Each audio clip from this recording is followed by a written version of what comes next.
Live from New Delhi, you're watching DD India News Hour, India's voice to the world. I'm Siddharth Bharadwaj. Coming up in the next hour,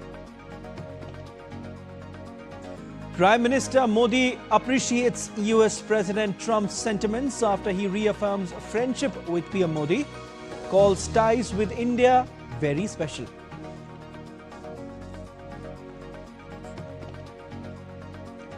Union Minister and BJP leader Ashwini Vaishnaw lauds GST reforms, terming it as a game changer for middle class and boosting Indian economy.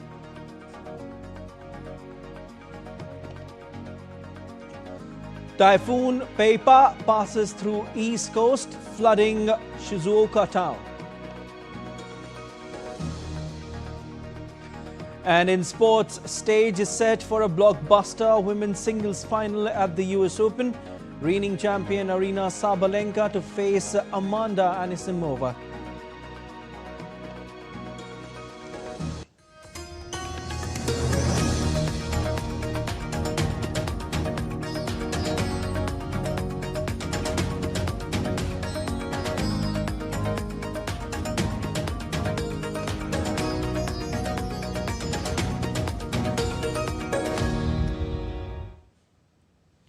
Prime Minister Narendra Modi has appreciated US President Donald Trump's comments on relations with India. Taking to social media X, PM Modi said, and I quote, "Deeply appreciate and fully reciprocate President Trump's sentiments and positive assessment of our ties. India and the US have a very positive and forward-looking comprehensive and global strategic partnership."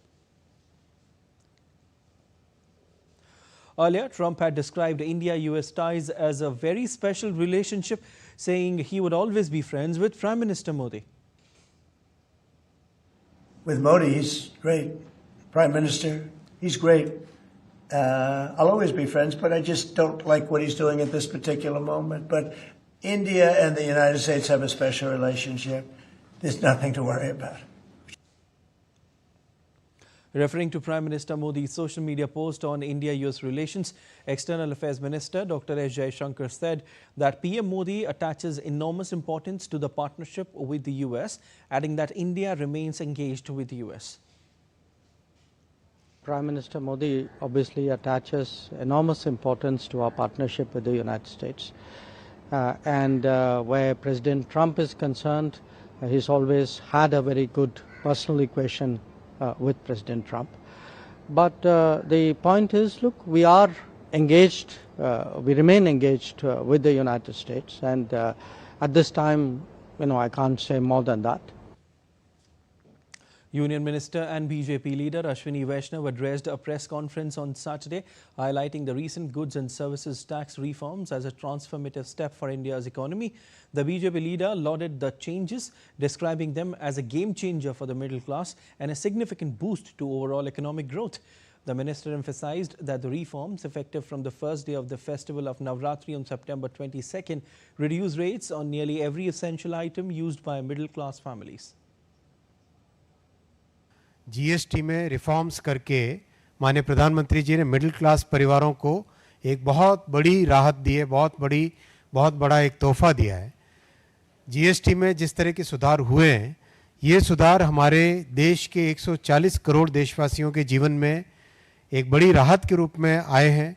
आज माननीय प्रधानमंत्री जी ने, माननीय वित्त मंत्री जी ने जिस तरह का जीएसटी में रेट्स कम करके, एक रैशनलाइजेशन करके और जिस तरह से एक सिंप्लीफिकेशन करके एक बड़ा रिफॉर्म लाए हैं, उस रिफॉर्म से हमारे जन जन के जीवन में प्रभाव आएगा। Further, Union Minister Ashwini Vaishnaw emphasized on the Finance Minister's assurance that the benefits of the GST reforms will reach every citizen, also adding that PM Modi has made clear decisions and executed them effectively. Her sector की जितनी भी federations हैं, जितनी भी councils हैं, सब ने बहुत क्लियर कहा है कि ये जो बेनिफिट है जीएसटी का जो बेनिफिट है वो सीधा का सीधा ट्रांसमिट करेंगे मध्यम वर्गीय परिवारों को, यूजर्स को, सभी देश के नागरिकों को ये बेनिफिट ट्रांसफ़र होगा। इंश्योरेंस का बेनिफिट भी ट्रांसफ़र में होगा। मोदी जी ने बहुत स्पष्ट तौर पे निर्णय लिए हैं और उन निर्णयों का एग्जीक्यूशन भी किया है। वित्त मंत्री जी ने बहुत स्पष्ट तौर पे कहा है कि she will keep a hawk's eye, very clear focus on making sure that the benefits of GST rate rationalization are reaching the common man, every citizen, every family. Coming back to our top story on Prime Minister Modi appreciating Donald Trump and what it means for Indo-US relations, we are joined by Ambassador Meera Shankar, former Indian ambassador to USA. Ambassador, very warm welcome to DD India News Hour. I first want to know your take on the India-US relations as they stand now.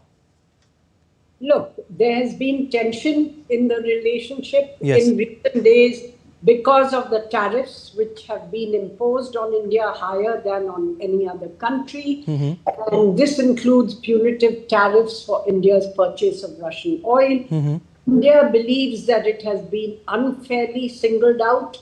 And so this has led to, as I said, some tensions in the relationship.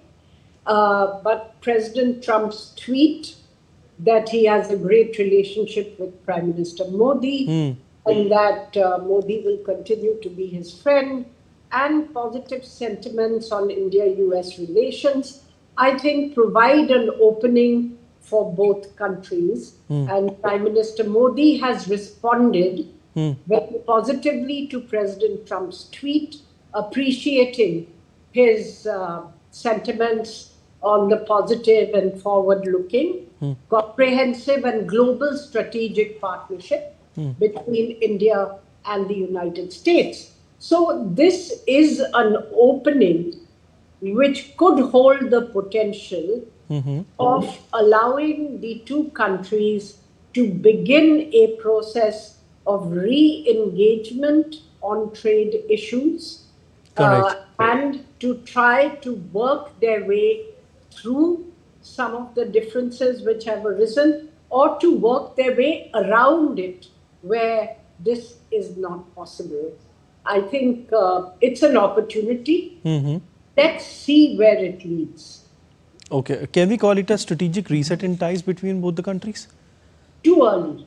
Okay. Too early for that. Okay. I think that would really depend on when the US is ready to walk back some of the tariffs and reach a trade deal with India. Okay. Before that, I think it would be premature to say it's a reset in ties, but it offers an opening.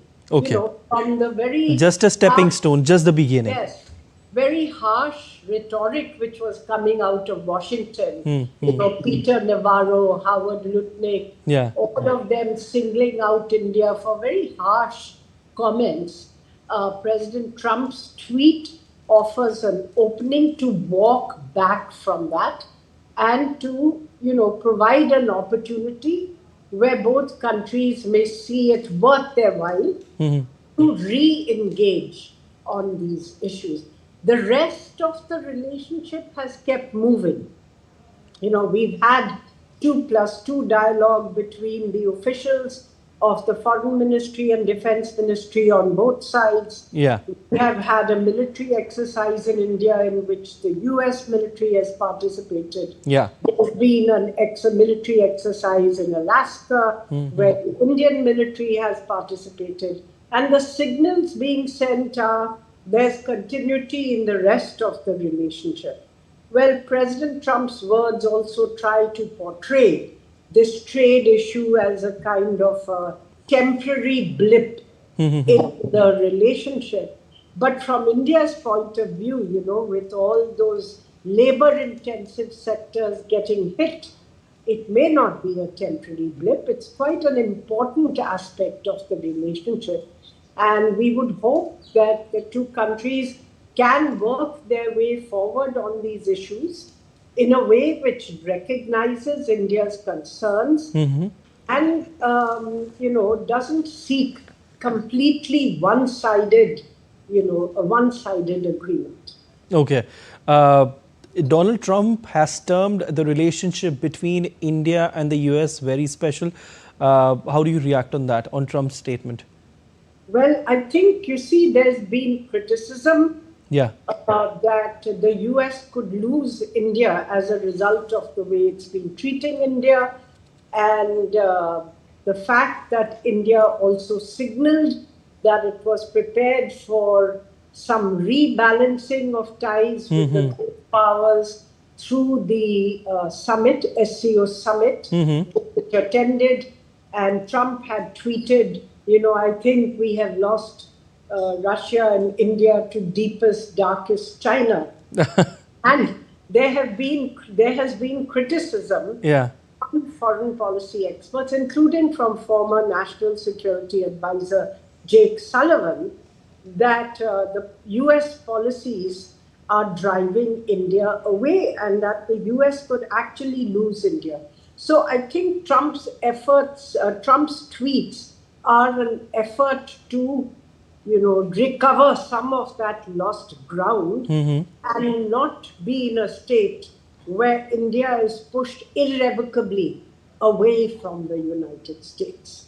Okay. Do you think, Ambassador, somewhere the SCO summit has sent out a strong message to the Western world? Well, it sent out a message, and the fact that India has followed a policy of very mature policy, response of no confrontation with the US, but no capitulation either. So we have been very restrained in our comments. We have not responded with reciprocal tariffs to the United States. But at the same time, we have belied the US expectations that they merely had to crack the whip and India would fall in line with regard to the preferred policies that the US wanted us to follow with regard to Russia. Okay. Ambassador, you talked about deepest, darkest China just a while back. I want to ask you that what changed in a day? A day before we saw Trump saying that US had lost India to deepest, darkest China, and now he's saying there is nothing to worry. I want to ask you, Ambassador, what changed in a day? Well, there have been contacts, continued back-channel contacts and engagement between India and the United States. And I think perhaps Sena Council is beginning to get some hearing in the United States that it is not something which the US should do to alienate India completely if they see China as the main challenger to the US in future and even today. Indeed, Ambassador.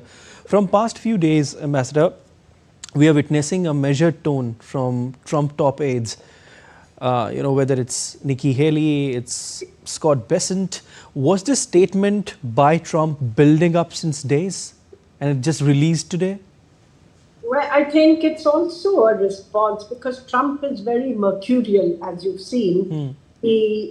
Consistency is not a virtue as far as he is concerned. Right.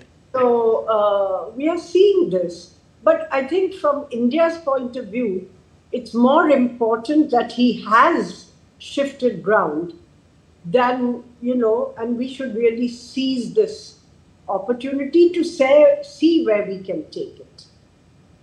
Okay.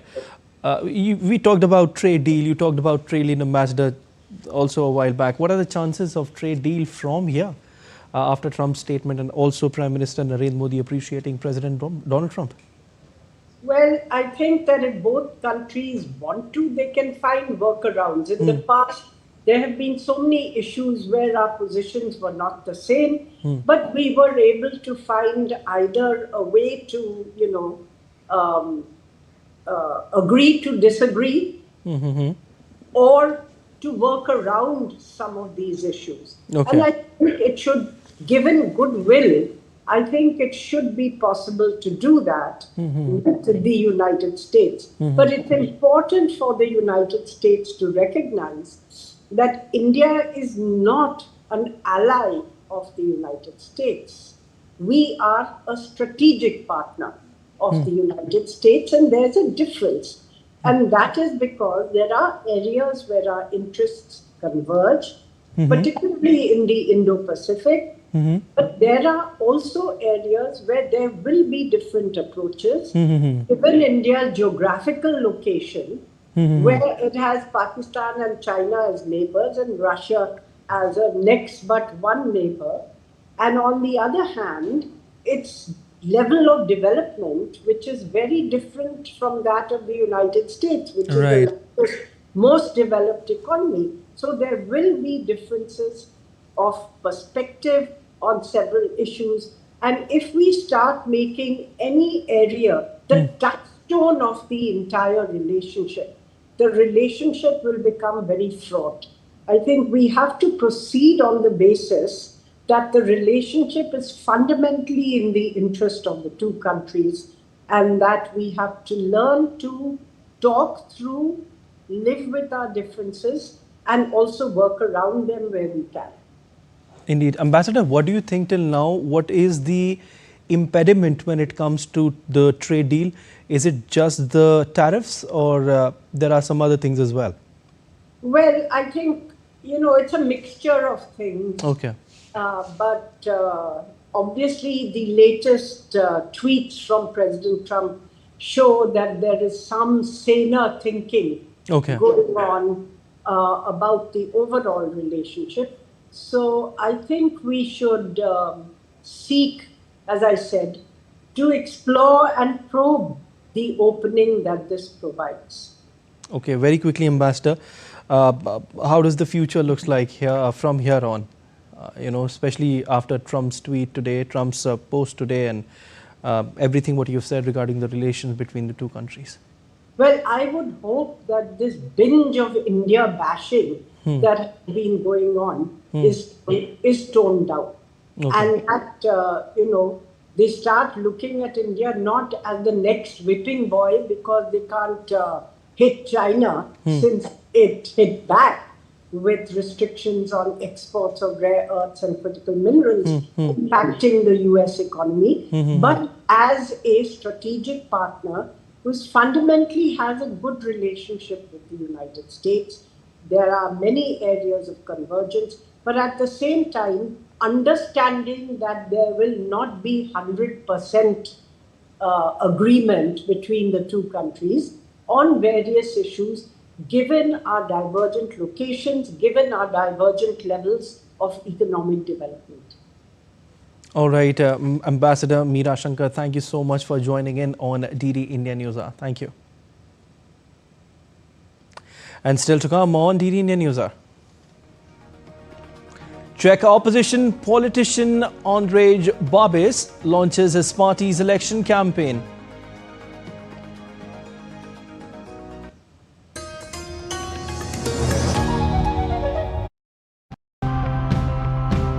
We're always on the move, to the market, to work, to meet our friends. But how often do we stop and think about, is there a cleaner, affordable and eco-friendly way to travel?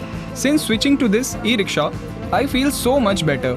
Everything is easier with this battery-powered rickshaw. Our research is focused on a less mature technology, which will be less costly, so it'll be more economically viable. If you plant new saplings, they'll take 10 years to grow. When we replant the trees, we are also retaining the oxygen the trees provide and preserving greenery. My dream would be to have a play street / parklet, so we could have the parklet for some adults and some refreshments, and then everyone could come and kids could be playing.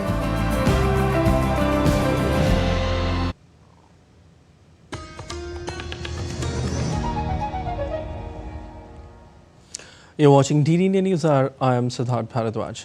Cadets at the Officers Training Academy displayed a daring multi-activity display on Friday ahead of Saturday's Passing Out Parade.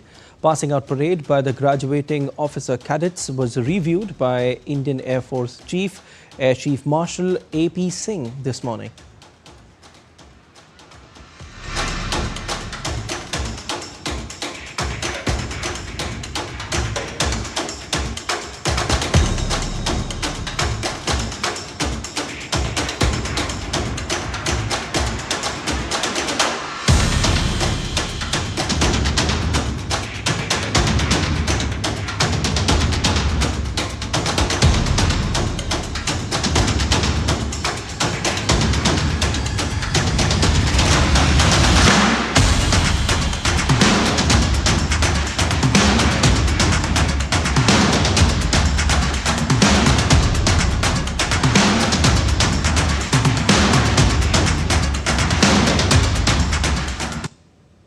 The 21st edition of the India-US joint military exercise Yuddh Abhyas is underway at Fort Wainwright, Alaska, USA. The field training component of the exercise has begun on Saturday, and soldiers from the Indian Army and the US Army are rehearsing various battle drills together. The exercise is scheduled to continue till the 14th of September. Over 2 weeks, troops will rehearse a spectrum of tactical drills, including heli-borne operations, employment of surveillance resources and unmanned aerial systems, rockcraft, mountain warfare, casualty evacuation, combat medical aid, and the integrated use of artillery, aviation and electronic warfare systems. Chief of Army Staff General Upendra Dwivedi lauded the role of Indian Army into building a developed nation. Addressing Georgians' centenary celebrations at Zorawar Auditorium, Manekshaw Center in Delhi, Army Chief General Upendra Dwivedi said that the Army not just protect the borders but also bring prosperity to the remote areas and connect with civil administrations. India stands at the cusp of transformation or age of accelerated transition. In this complex geopolitical maze, the world is looking at us for values, inspiration, and leadership. The Army is contributing towards nation building in a big way too. We are not only defending the border states, but we also bring prosperity to those remote areas, connect with the civil administration, and participate in relief work in case of a disaster-like situation. We have undertaken water conservation projects, soil conservation projects, tree plantations, solar power projects, green hydrogen project at Trishul, saving wildlife, and many other environmental causes to make our country a better place to live for future generations. And let's take a look at other stories now making news today. Miss Universe India 2025 Manika Vishwakarma will be seen playing the role of Goddess Sita in the upcoming annual theatrical event called Ayodhya Ram Leela. The event is regarded as world's biggest Ram Leela. Authorities of Kashi Vishwanath Temple have approved service rules for priests, which include salary hike and improved service conditions. The aim is to provide best conditions and integration for temple priests across India. UP Chief Minister Yogi Adityanath inaugurated and laid the foundation stone of transportation services through Jan Seva Kendras in Lucknow on Saturday. He also extended his warm wishes to Transport Department.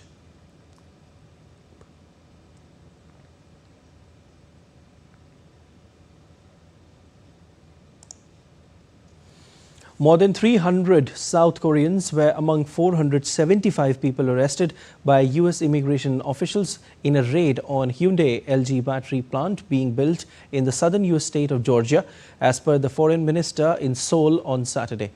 Stephen Scrock, a Homeland Security Investigations Special Agent in Atlanta, earlier said Thursday's operation was the largest single-site raid carried out so far under US President Donald Trump's nationwide anti-migrant drive.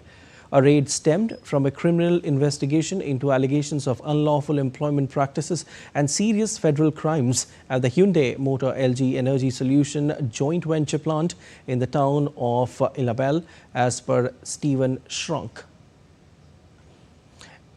Agents from US Immigration and Customs Enforcement and Homeland Security Investigations arrested 475 people during a large-scale raid at Hyundai LG battery plant being built in the southern state of Georgia. A US official said that the majority of those arrested were South Koreans suspected of working illegally in the United States.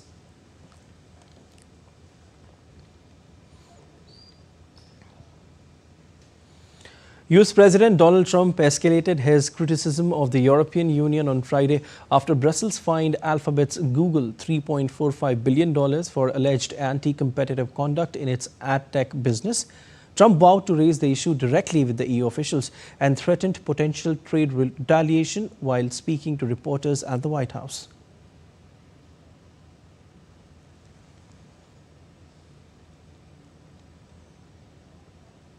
Google, but with all of our big companies, they just, hit them with these unbelievable fines, $17 billion and $14 billion. And they use that money to run Europe. It's almost become like common It's almost become a yearly occurrence, like it's a tax.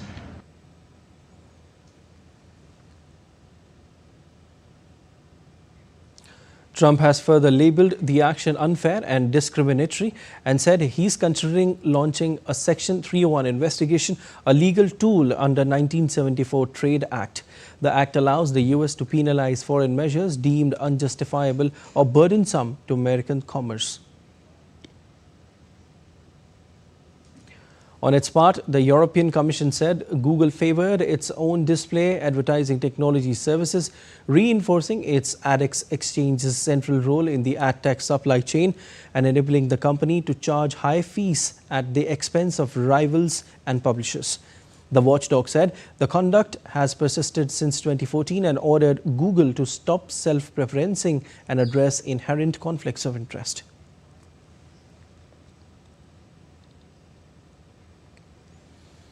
Google has 60 days to present a compliance plan and a further 30 days to implement it.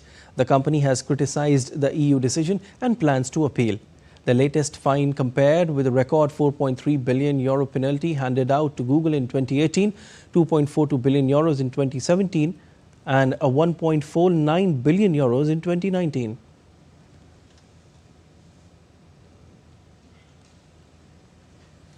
Czech opposition politician Andrej Babiš launched his party's election campaign on Thursday, taking aim at the government of Prime Minister Peter Fiala and the European Union. Babiš said a government under ANO would be a defense against nonsense from Brussels.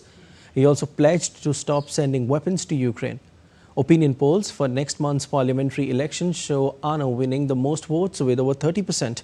This time, as many as 7 parties could exceed the 5% threshold to win seats in parliament, meaning the next government is almost certain to be a coalition. The vote is scheduled for October 3 and 4. And still to come on DD India News Hour. Indian Air Force reaches out to the marooned people in flood-hit Punjab and Himachal Pradesh. We will bring you exclusive DD India coverage from Toronto International Film Festival.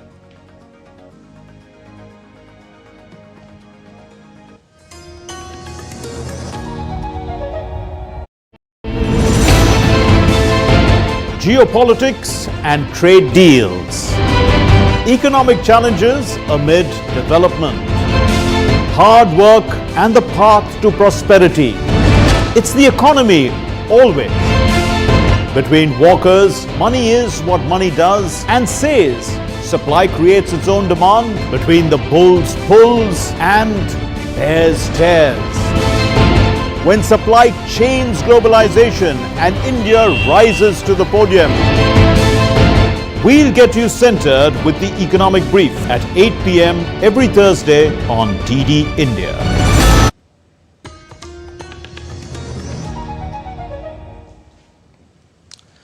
You're watching DD India News Hour. I'm Siddharth Bharadwaj and a quick recap of headlines. Prime Minister Modi appreciates US President Trump's sentiments after he reaffirms friendship with PM Modi, calls ties with India very special. Union Minister and BJP leader Ashwini Vaishnaw launched GST reforms, terming it as a game changer for middle class and boosting Indian economy. Typhoon Peipa passes through east coast, flooding Shizuoka town. And in sports, stage is set for a blockbuster women's singles final at the US Open. Reigning champion Arina Sabalenka to face Amanda Anisimova.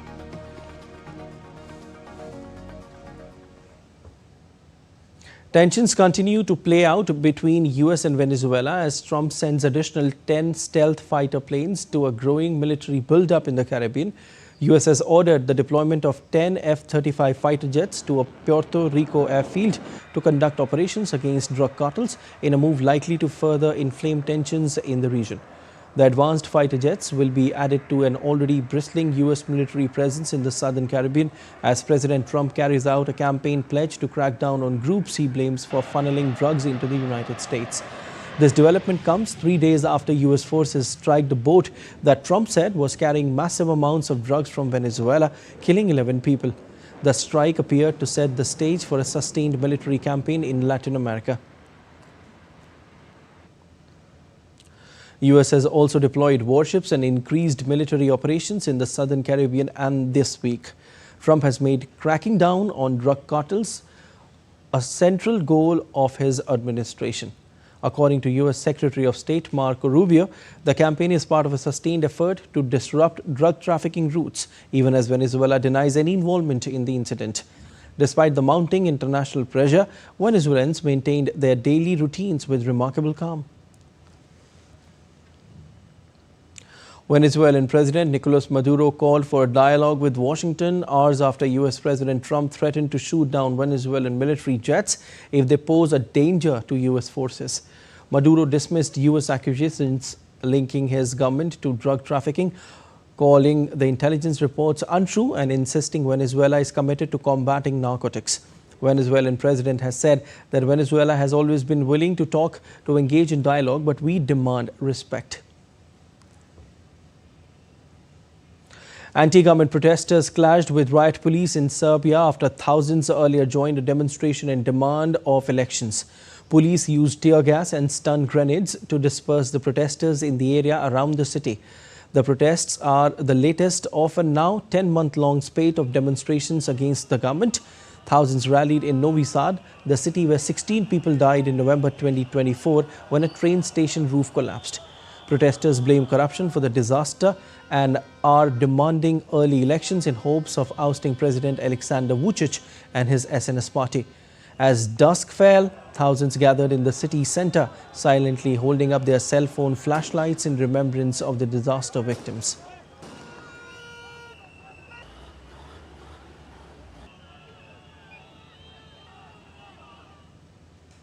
In a chilling act of violence and religious intolerance, a mob stormed the shrine of Nurul Haq, widely known as Nurul Pagla in Rajbari, Bangladesh, after Jummah prayers on Friday. The attack escalated rapidly from protest to chaos, leaving one person dead, over 100 injured.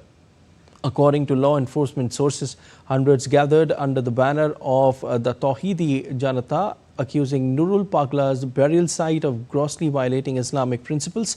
After the Jummah prayers, the mob armed with hammers and sticks vandalized 2 police vehicles and the Upazila Nirbahi officer's car before storming the shrine. The interim government swiftly condemned the attack, calling it inhuman and despicable, and vowed to prosecute those responsible with full force of law. This tragic event underscores a painful reality. The sanctity of religious spaces in Bangladesh is increasingly vulnerable in the absence of timely and effective safeguards, say analysts. Let's take a look at other stories now making news around the world. In United States, Hyundai Motor is set to investigate the employment practices by suppliers after hundreds of workers at a car battery facility were detained in a major raid by US authorities. In Sydney, a 57-year-old man was attacked by a large shark and Long Reef Beach, resulting in his death on Saturday. The attack prompted the closure of several beaches. Australian authorities offered a $650,000 reward on Saturday for the information leading to capture of gunman Desi Freeman, who is alleged to have fired on a team of 10 police officers, killing 2 of them. Vietnam remains a strategic choice for global supply chain diversification, as shown at the International Sourcing Expo in Ho Chi Minh City, where businesses showcased manufacturing strength and worked to build a complete fashion chain from raw materials to logistics. And Chairman of Ferrari, John Elkann, and Milan's mayor, Giuseppe Sala, arrived at Armani Theatre in Milan to pay tribute to late legendary Italian designer Giorgio Armani, who passed away on Thursday. 2 powerful aftershocks struck eastern Afghanistan 12 hours apart, triggering fears of more deaths and destruction on Friday in a region where earthquakes have killed about 2,200 people as rescuers battle mountainous terrain and harsh weather. Survivors in the earthquake-prone region are scrambling for basic amenities as the United Nations and other agencies warn of a critical need for funds, food, medical supplies and shelter, with the World Health Organization seeking funds of $4 million. The latest aftershocks follow two earthquakes that ravaged a nation already crushed by war, poverty and shrinking aid. The Taliban administration estimated 2,205 deaths and 3,640 injuries by Thursday. Street of Japan's Shizuoka gets flooded as Typhoon Peipa passes the east coast.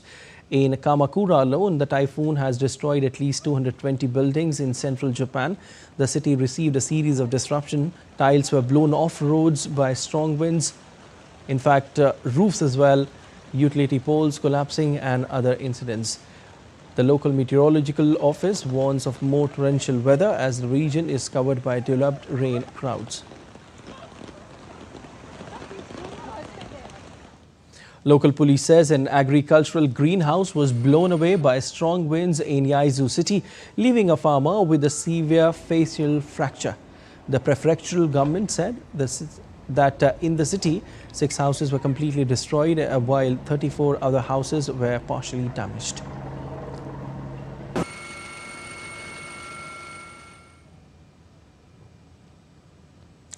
In landslide-affected region of Udhampur, Indian Air Force carried out a daring mission of airdropping life-saving food supplies.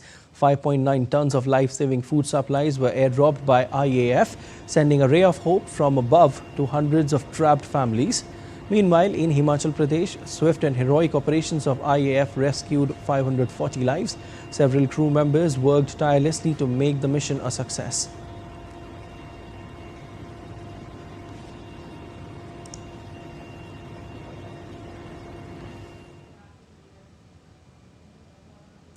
All India Institute of Medical Sciences in Delhi has deployed a team of doctors to extend medical relief to flood-affected areas of Punjab and northern India. The team comprises of 11 doctors and 11 nurses specialized in medicine, psychiatry, pediatrics and gynecology. AIIMS Delhi said that the healthcare professionals will be working to provide essential medical care by distributing medicines and supporting affected communities.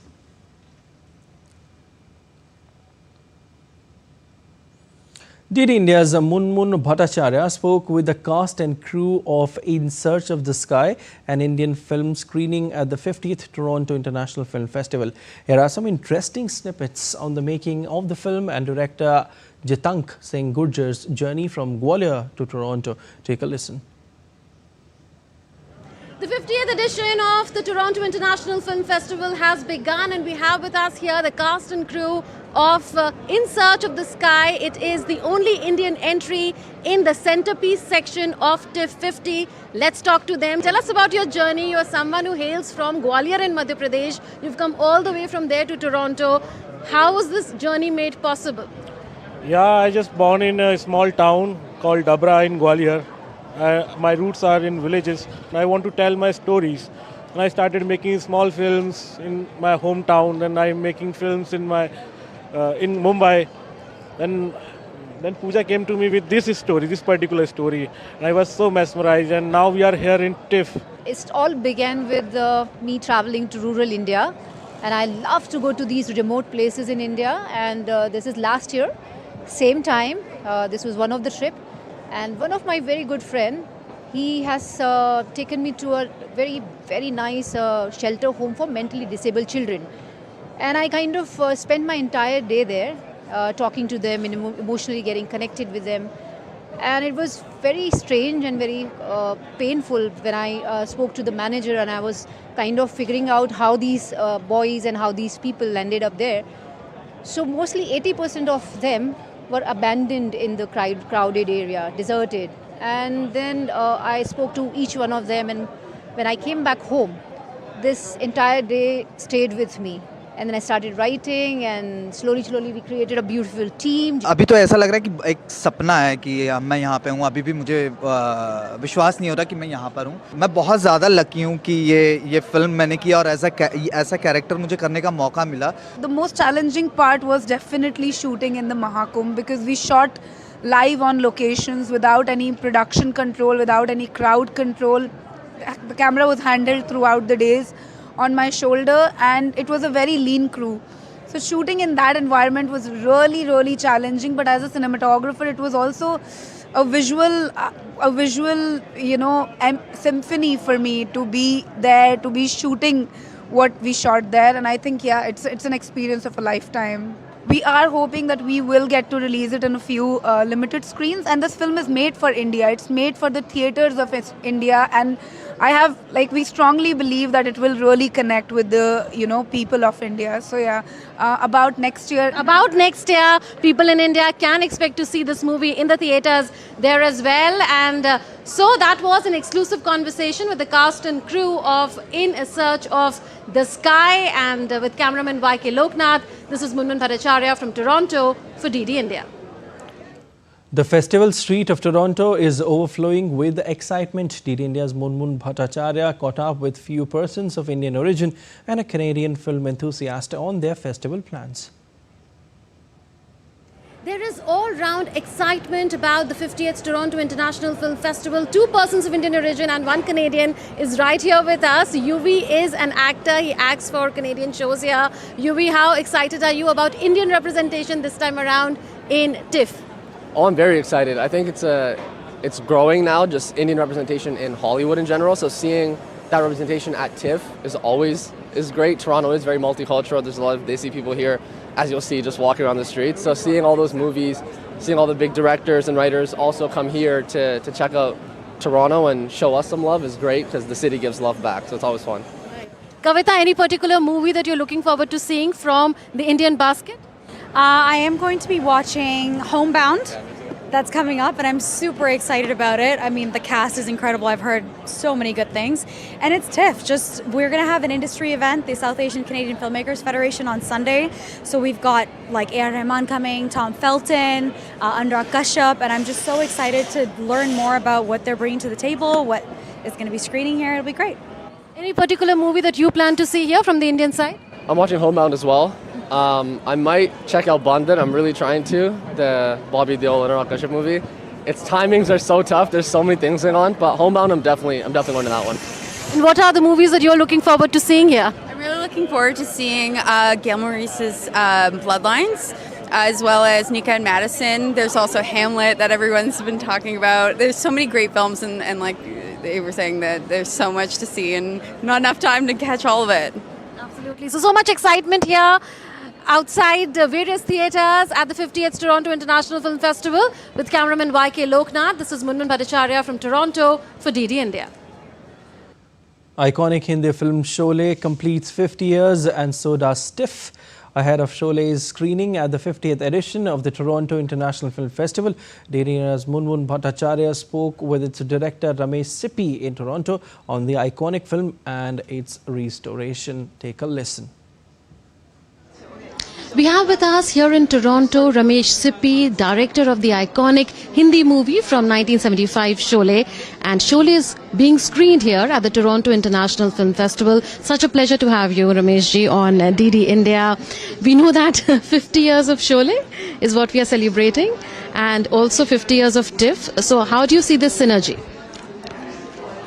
I think it's a wonderful feeling, and that to learn that it is TIFF's 50th anniversary as well as Sholay. So Sholay and TIFF got off in the same year. Wonderful. And I do believe that NFDC too is celebrating its 50th year. So I don't know, I think I'm lucky to be part of this triple golden celebration. It's no wonder that, there has been events arranged or organized around the world to commemorate Sholay, because Sholay is not just a film, it's become a cultural phenomena. It's part of popular culture. We all say dialogues from Sholay to our friends. So tell us about some impressions that you have from the making of Sholay or related to Sholay, if you could share that with our viewers. The dialogues of Sholay are still resonating in a lot of households. And the lines of Gabbar, written by Salim Javed, are also used in so many different situations. It comes very handy, like "Ab tera kya hoga Kalia." So, and it has no relevance when spoken. It's not about Sholay or about something, but it's just a byline which comes through and everybody reacts because the memory of Sholay is in everybody's heart and mind. Also tell us about the restoration work, how painstaking was that, how long did that take, and I understand there are 6 minutes extra now in the movie that is going to be screened. The restoration, I'm sure, is definitely good because it puts it in it revives and revitalizes the original film. And some of the additions are really, moments that were removed from the film at the time of release 50 years ago. And they have been put back. So it's just restoring whatever there was originally back into the film where it belongs. So thank you so much, Ramesh Ji, for speaking to us on DD India. That was an exclusive conversation with Ramesh Sippy, the director of Sholay, with cameraman YK Loknath. This is Munmun Bhattacharya from Toronto for DD India. Devotees take a last glimpse of Lord Ganesha as they bid emotional farewell on last day of Ganesh Chaturthi on Sunday. Ganesh Chaturthi is a 10-day Indian festival that honors the birth of Lord Ganesha. Devotees bring clay idols in homes and public pandals for 10 days of worship before they are immersed in holy water. It is believed that the god who comes to the earthly realm on Ganesh Chaturthi returns to his celestial abode after immersion.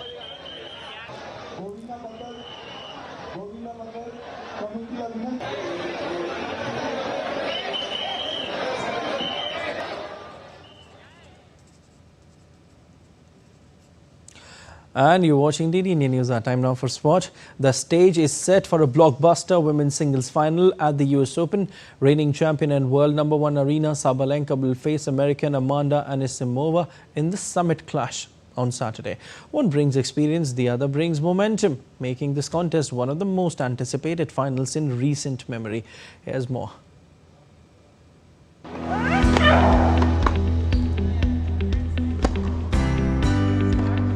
The last Grand Slam of the year has boiled down to a classic matchup. Aryna Sabalenka, the top seed and defending champion, will be eyeing her 4th career major and a successful title defense in New York.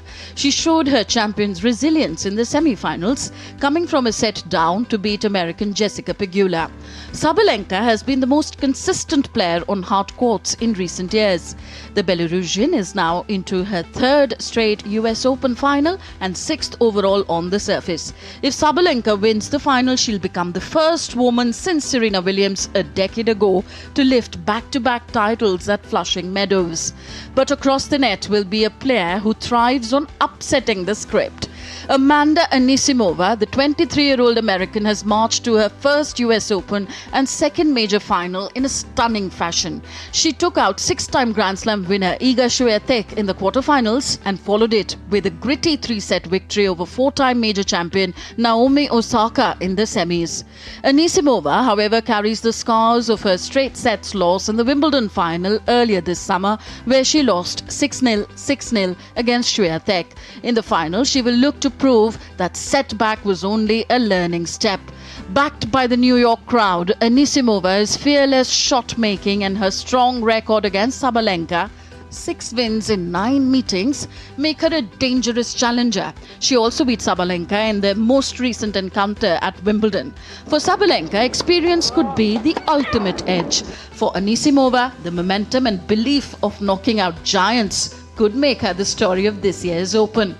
Either way, Flushing Meadows is ready for a gripping final. Sports Desk, DD India. All right, indeed, India's Narayan Singh joins us live on this. Hello, Narayan. Sabalenka versus Anisimova. How do you analyze this clash? It seems like this time in US Open, the temperature will soar like never before. Siddharth, if you talk about this match, both the players have faced adversity this year. Talking about Anisimova, the way he lost by we can say that 6-0, 6-0 in the Wimbledon final against Iga Swiatek. It was a big setback for her, and throughout the Wimbledon we saw her playing the fantastic tennis. But towards the, we can say that for when she is eyeing the glory in the last moment, she lost the plot. So it will all about how you hold your nerves in the crucial match for both Sabalenka and Anisimova, because always in the big matches the temperament comes into play, how you handle the pressure that comes into the play, and it's going to be a huge for both the tennis players, because talking about Sabalenka, the way she continuously hitting the right chords, be there in the finals of the major Grand Slams. And if you talk about she's the defending champion of the US Open. After that, we saw her in the two major finals and just losing the finals, the way she lost the final in the Australian Open, as well as we saw in the Wimbledon, she losing to in the semi-finals again Anisimova. So it will be a big task for Sabalenka to just cross the final hurdle, because we know that a fantastic player, a fantastic serve, and we can say that she is earning the points with the help of his serve, also getting many free points, and court coverage is fantastic. So it's going to be difficult for Anisimova to be up against this Belarusian player. Okay, it's going to be tough for Anisimova against Sabalenka. Narayan, I understand that you're a sports journalist, Narayan, but who are you supporting in this final, Sabalenka or Anisimova, and why specifically? It could be anybody's match. As earlier I mentioned that always the big matches is all about the temperament, and we know that both bow down to the pressure. In the Wimbledon final also we saw that Anisimova just at the crucial juncture, she was just looking out of ideas. If you take a look her journey in the Wimbledon, it was fantastic throughout the tournament. Same with Sabalenka. If you take a look her journey in the past few years, constantly she is there in the semi-finals and finals of the major tournaments, but towards the end somewhat we know that she is lacking that final match temperament. So we can say that it's a battle of equals in terms of temperament. But if you talk about the exposure, if you talk about the experience, definitely Sabalenka has an edge over her opponent. And if you talk about the key points of Sabalenka, if you take a look, her serve, she is getting maximum points through her fantastic serve. And if you talk about Anisimova, in that context, she is, we can say that not up to the mark in comparison to the Sabalenka. If you talk about the Sabalenka's weakness, if you talk about the net play, about the very tricky shots, in that area she is lacking. But Anisimova too, she will also want to win her maiden Grand Slam final, because it's we can say that the glory time for her. The way she must have learned from the mistake she did in the finals of the Wimbledon. So here we can say that it's going to be a battle of equals. But talking about the experience, definitely Sabalenka has an upper hand in this final match. Definitely, Narayan, you explained it really well, and we have to wait and see whether Sabalenka will win or Anisimova. Could be anyone's game, like you've just said. We'll leave it there. Thank you so much. World champion D. Gukesh was held to a draw by 14-year-old Turkish prodigy Yagiz Khan at Dokmas in the second round encounter at the FIDE Grand Swiss Chess in Uzbekistan. Gukesh, who had won his first round game, appeared to have the upper hand through much of the middle game. However, the young Dokmas showed remarkable composure and defensive skill to hold the position and secure a well-earned draw. The Turkish teenager is quickly emerging as one of the top young talents in international chess. Meanwhile, Pragnananda also scored a win in round 2, beating Ivan in a confident performance. In the women's section, defending champion Vaishali Ramesh Babu continued her strong start. She defeated Eline Robbers of the Netherlands to move into an early lead in the tournament standings. That's all for this edition of DD India News Hour, but let us know your thoughts on the news of the day. For those on the go, you can get all the latest news and updates from India and across the world on DD India mobile app. The app is available on both Android and iOS platforms, and you can scan the QR code on the screen to download now. We'll be back with more news as it breaks here on DD India. I'm Siddharth Bharadwaj from all of us here in Delhi. Thanks for watching DD India News Hour.